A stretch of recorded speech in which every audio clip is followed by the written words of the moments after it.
Hi everyone and welcome along. As this is the last tutorial before the 14th of February, I thought we should do a wonderfully romantic bouquet of roses and eucalyptus. So grab your paints and let's get started. Right, so with my pencil I've just put in a little curve here, just sketching it out so I know where my flowers are going to sit and where the stems are going to come down underneath. So that's all we need the pencil for, so we can say goodbye to that. In my palette, I've just been mixing a blush tone with a very dilute mixture of permanent rose and cadmium orange. On their own and in concentrated form, they're really strong, bright colours, but they can also create extremely delicate flowers as well. So what I'm going to do is do a combination of roses and eucalyptus, and if you haven't already looked at my how to paint a rose tutorial, I've got two tutorials in fact. One is top 5 tips in painting roses, and the other one is a full-on rose tutorial. Then I highly recommend you go and visit that, because this is all about roses and I'm going to be sort of painting them in nice and loosely and sort of fairly swiftly as well, and I'd love you to be able to sort of feel confident in what you're doing with your rose painting, so go and visit that. So I've put in a little pale pink blush rose there, but I'm going to drop in a little bit of colour into the centre, which will catch some of the wetness, but also will just catch a little bit of the unpainted space as well. So what I'm doing here is I'm popping in some really sort of focal flowers using my large brush, my size 6 brush, to get the lovely big broad brush strokes that create these lovely roses, and then dropping in a little bit more colour into the middle.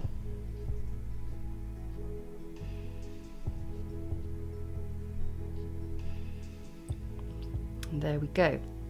So what I'm going to be doing here, we've got our focal things in the front, and then as we go back and layering up, we're only going to see sort of parts of the roses behind and parts of the leaves and the foliage. So that's why we're starting at the front.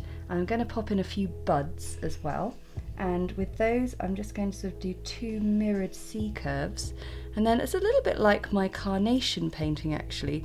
After doing the 2 loose C curves, I'm just going to sort of drop in a few more concentrated sort of frills at the top.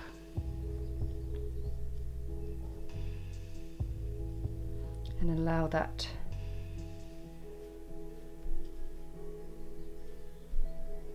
to sort of become a little rosebud curling down.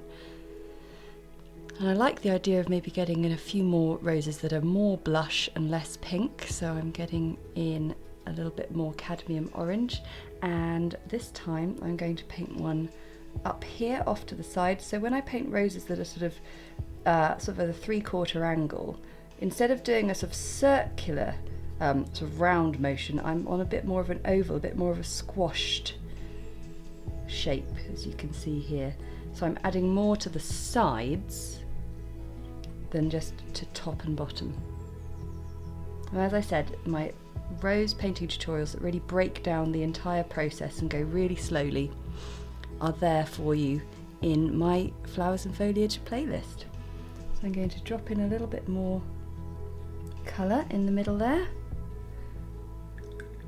and this time I'm going to pop in one that we're only going to sort of see the sort of top half of, because it's going to be concealed by lots of foliage. Now we could paint it in painting the whole thing in a very dilute manner and then layer up over the top, but I just want to show you also that you can paint in your roses in this way too. So I always like to add in those little bits of concentrated colour, because you can see even though it looks quite extreme there, it blends down in and becomes really beautiful. Okay, we'll have another sort of 3/4 rose off here. So again, that's a squashed oval approach rather than the full-on circle. And you'll notice that I'm painting these rather quickly, and for me, my preferred technique with rose painting is to sort of go quite fast, quite fluidly, and that is just my personal choice in terms of successful rose painting. Okay, so we've nearly painted in all our roses that I want to do, but I want to pop in a few little buds again.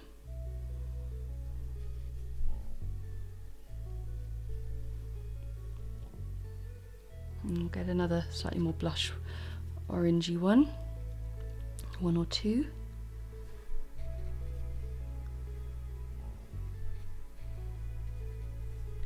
I mean, I think for most people, roses on Valentine's Day are a little bit of a little bit passé, but I suppose it's the red roses, isn't it? That there are so many more wonderful options these days, which is just amazing. But there is just something so glorious about a rose. So you'll notice that some buds, you know, they literally are little sort of cup-shaped flowers, and that's it really. Okay, I think just add one more in there, and then we're going to let this dry, and then we will get on with all our foliage. And we're going to add in eucalyptus, which is something that I did a recent tutorial of just in the last session. So if you haven't had a look at that yet, go and check it out and then come back here for the next section. These are lovely and dry now, so we can start to add in our next round. So I'm going to pop in some eucalyptus and of course the foliage of the roses themselves as well, but because the eucalyptus is very delicate and dilute, I'm going to pop those in first.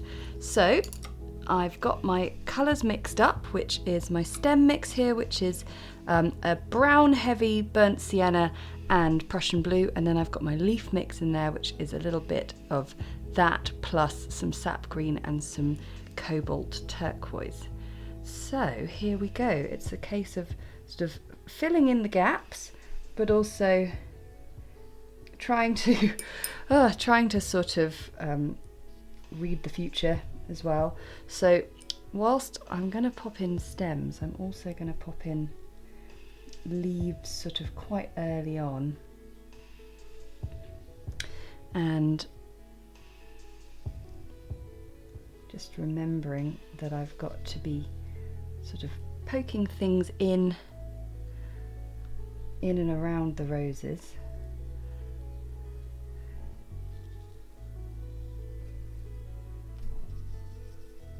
So I'm also thinking about the stems that are coming downwards here, and the fact that there are the stems that curve. You want curved, lovely sort of curved stems that give this piece a nice organic feel to it.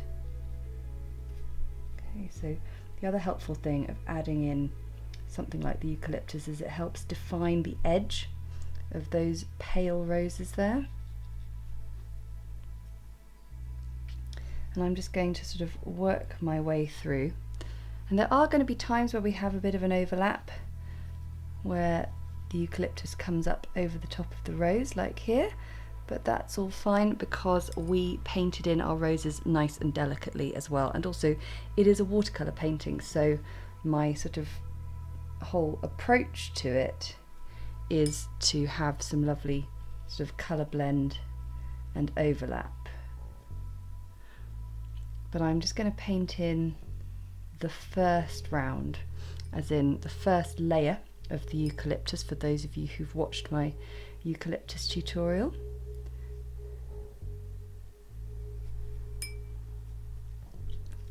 So I've also got to be mindful of the sort of general shape, the finished shape that I am completing here. So keeping a thought on where, if you pop in a eucalyptus leaf, how it's going to sort of help or not help with the balance of your piece.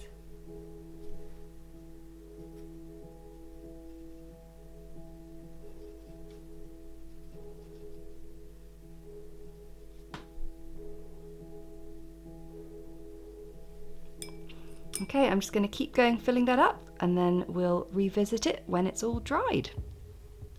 As I start to add in more of the eucalyptus, it starts to feel more natural to add in stems that are sort of coming down, right down. So I'll just show you how I'm doing that. I'm sort of mentally working out where these lines come. And even though there might not be that many leaves left to add in, I'm still using them to help me define the edges of my roses.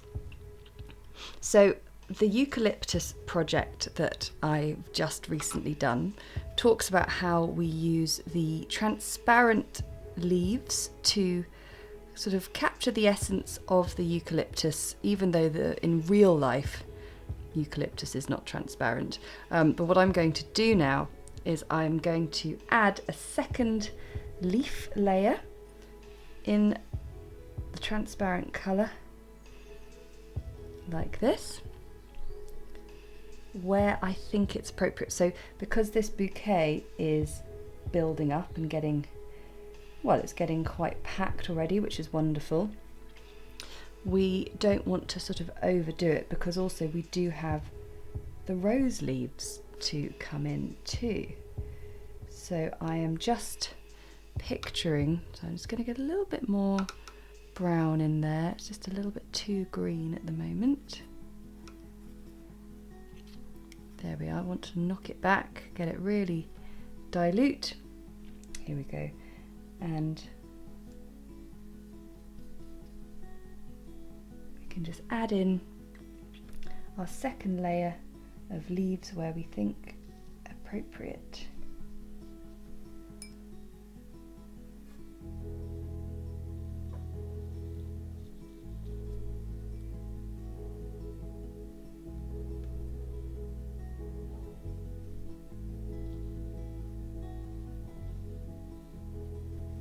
And when this second layer of leaves dries, they will also be lovely and translucent, like the first layers, and we will see the crisp edges of the leaf underneath.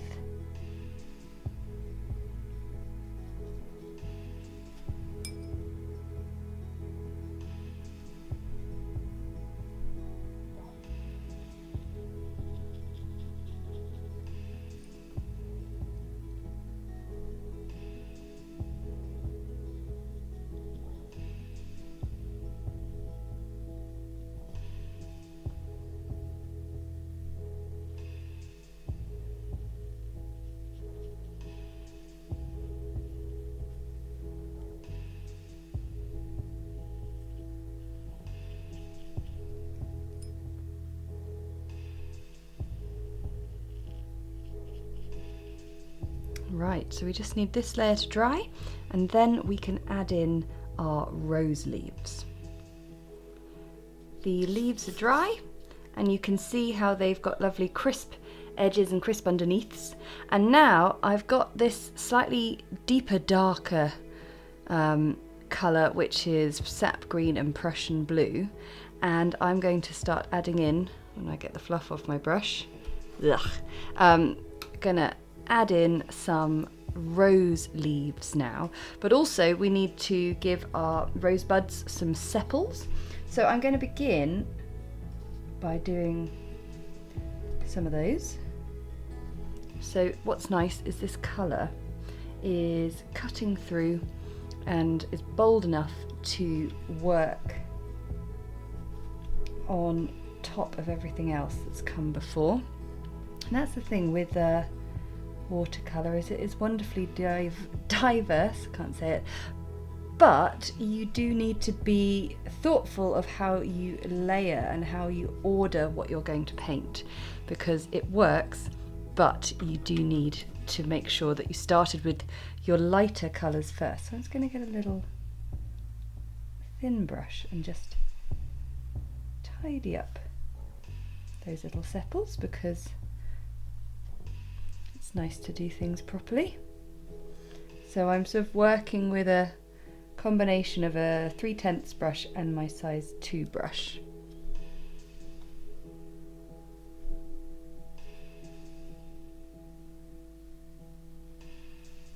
Okay, that's a nice start. And now I'm going to add in a few leaves. So I like to sort of create the serrated edge leaves either by creating the shape from purely sort of painting them in like that, and then dropping in a little bit of the navy blue, the Prussian blue, and that lovely little line of unpainted space down the middle just works really beautifully. Okay, and so we've got a leaf here that's just going to tuck in behind, which feels quite clever, and then we're going to have some that layer up over the top. But these are a real contrast in style and colour to everything else that's gone before. So this serrated edge leaf is one that you can have a look at in a number of tutorials I've done. The flowers and foliage playlist is really a full resource. I mean, we've done, I know in total we've done about 100 videos for my YouTube channel at the moment, which is amazing. But of course they're not all flowers and foliage, but a very large amount are. Okay, so just keeping the leaves sort of in the gaps, but also at times we're going to see little bits more of them, like here. And remember that not all rose leaves are the fully formed large scale ones. We do see some little ones as well poking out, so don't forget to sort of vary the scale. No, wrong colour, there we go.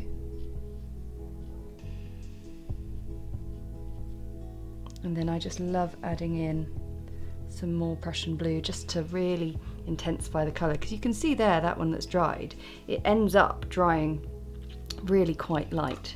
So as I said, I'm sort of going in between using the larger brushes and then the smaller brushes, because we have delicate little moments like this, but then I want to poke the leaf out from there. Oh dear, throwing my stuff all over the place.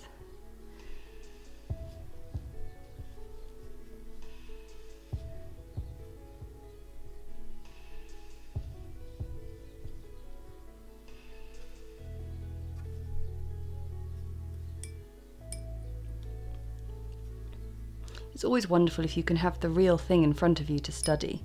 So that's a way of dropping some rather unsubtle hints to your other half that they should buy you some roses. It doesn't have to just be for Valentine's Day, my goodness. It's nice to get things all year round, isn't it?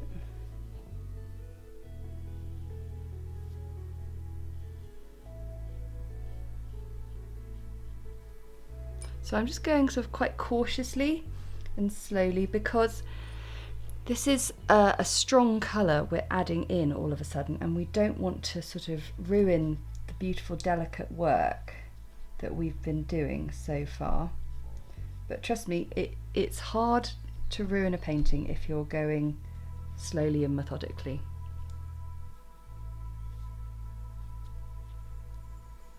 So I'm starting to sort of move further down into this area here where the stems are going to come into play, and so I need to be thinking about where the stems are going to be. I just love creating these serrated edge leaves with these brush strokes, especially when your brush goes a tiny bit dry as well. It's kind of cool.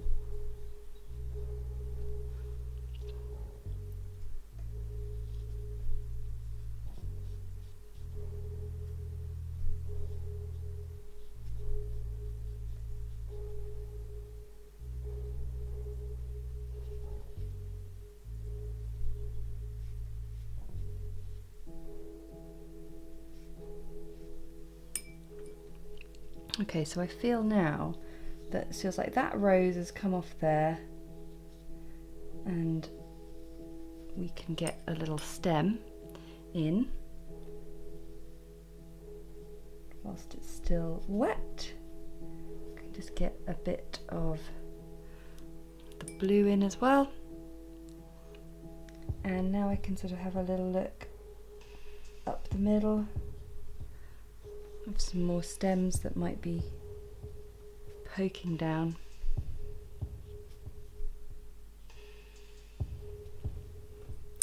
And I'm just going to keep sort of adding in little bits, and then we'll come back to it and see what's left to do.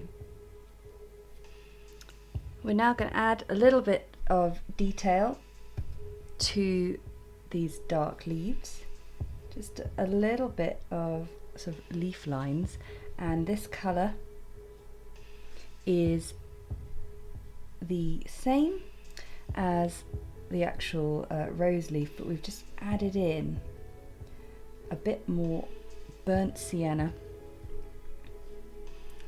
and just intensified the concentration, so it's thicker paint. And I'm not one for leaf lines, as many of you will know, but a nice sort of simple up the middle and a few like that always looks good and helps you with the direction from where that leaf is coming.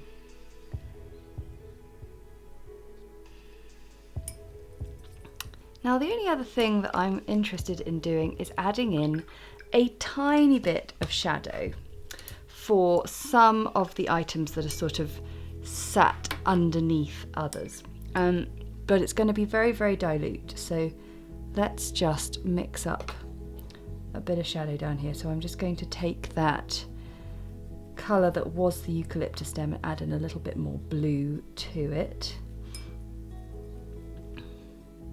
and then it's just sort of some of the pieces that are sat underneath the roses, and again this just helps the roses stand out even more, because it's a danger that we run the risk of overpowering our roses. Oops, no, that's the wrong colour. There we go. We don't want too much shadow, but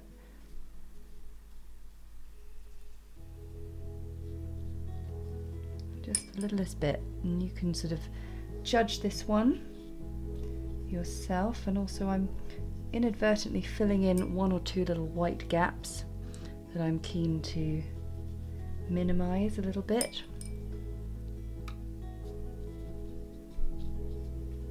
And then I also, in the previous tutorial with my eucalyptus, added in the tiniest bit of shadow onto the stems. Now there are so many stems I can barely sort of see them all,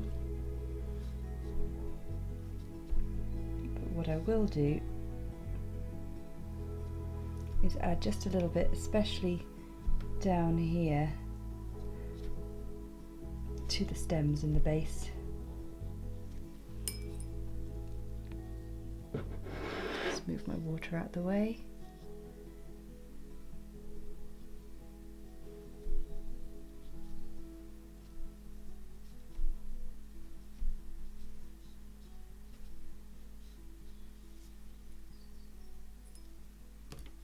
Then I'm going to just change my water out, get my rose coloured jar back in, and this is another choice that you could make if you wanted, that we go back into our roses, just revisiting them a tiny bit with a few extra brush strokes of colour, following the line of the petals. I really don't think you should do too much of this, but it will just help, especially where we sort of left some unpainted space to allow for roses to sort of be painted over with leaves and things. I think it just helps bring them out a fraction more. I don't like over painting my roses, so I just like to leave them nice and loose. And there we go, a lovely romantic bouquet of roses and eucalyptus. Thanks so much for watching. I want to say a big thank you to my patrons for your support, because that support enables me to keep creating these videos that everyone can enjoy. And if you enjoyed it, then hit the like button below and comment to let me know how you're getting on. And if you subscribe, then you'll never miss another video. Okay, until next time, bye!